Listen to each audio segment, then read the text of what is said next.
ಅಳಗದಿಲ್ಲಿ. ತುಂಬಾ ಖುಷಿ ಅಂದ್ರೆ ಆ ಪಾತ್ರ ಪ್ರಿಪರೇಷನ್ ತುಂಬಾ ಇದೆ.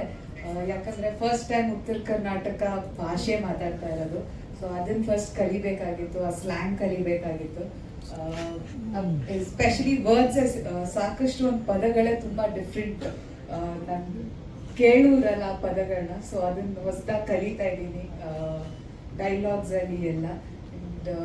ಡೈರೆಕ್ಷನ್ ಡಿಪಾರ್ಟ್ಮೆಂಟ್ ಅಲ್ಲಿ ಸಾಕಷ್ಟು ಜನ ಇದ್ದಾರೆ, ಎಲ್ಲರೂ ಸಾಕಷ್ಟು ಹೆಲ್ಪ್ ಮಾಡ್ತಾರೆ. ಅಂಡ್ ಯಾವಾಗ್ಲೂ ಒಂದು ಯಾವ್ದೇ ಪೀರಿಯಡ್ ಸಿನಿಮಾ ಅಂತ ಬಂದ ತಕ್ಷಣ ಸಪ್ತಮಿ ಅವ್ರು ಇರ್ತಾರೆ ಅಂತ. ಬಟ್ ಮತ್ತೆ ಹೌದು ಪೀರಿಯಡ್ ಸಿನಿಮಾನೇ, ಬಟ್ ಲುಕ್ ಡಿಫ್ರೆಂಟ್ ಆಗಿದೆ. ಅಂಡ್ ಪ್ರಾಬ್ಲಿ ಮಂಗಳೂರು ಕಡೆ ಒಂದು ಪೀರಿಯಡ್ ಸಿನಿಮಾ ಆಗಿತ್ತು, ಇವಾಗ ಉತ್ತರ ಕರ್ನಾಟಕದ ಕಡೆ ಒಂದು ಪೀರಿಯಡ್ ಸಿನಿಮಾದಲ್ಲಿ ಹೊನ್ನಿ ಅನ್ನೋ ಪಾತ್ರದಲ್ಲಿ ಮಾಡ್ತಾ ಇದ್ದೀನಿ. ಮುಂದಿನ ದಿನಗಳಲ್ಲಿ ಹೊನ್ನಿ ಅನ್ನೋ ಪಾತ್ರದ ಒಂದು ಗ್ಲಿಮ್ಸ್ ನೀವು ನೋಡ್ತೀರಾ ಅಂತ ಅನ್ಕೊಂತೀನಿ.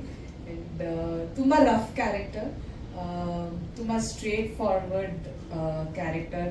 ಅಂಡ್ ಫೈಟ್ ಮಾಡ್ತಾಳೆ. ಸಿನಿಮಾದಲ್ಲಿ ತುಂಬಾ ಡೈಲಾಗ್ಸ್ ಇರೋದೇ ಹೊನ್ನಿಗೆ ಅನ್ಸುತ್ತೆ, ಜಾಸ್ತಿ ಮಾತಾಡ್ತಾಳೆ ಸಿನಿಮಾದಲ್ಲಿ. ಸೊ ಇಷ್ಟೇ, ಥ್ಯಾಂಕ್ ಯು.